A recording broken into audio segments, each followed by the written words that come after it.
everybody, Tuesday, May 5th. Welcome back. 2 parts for your workout today. Starting off for part A, we have a Tabata. In this Tabata, 20 seconds of work, 10 seconds of rest.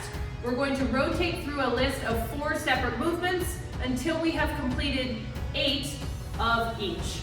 So, movement number 1 is a weighted hollow hold. Today in the weighted hollow hold, we're going to try to hold weight in our hands over our head. Second movement is going to be a weighted arch hold. Same thing, we're going to grab some weight, even if it's light, and we're going to try to hold it over our head.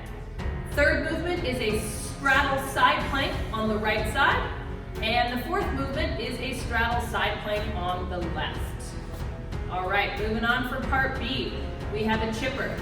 For time, we will complete 50 box jumps, 50 hang power cleans, 50 push jerks, and 50 burpees.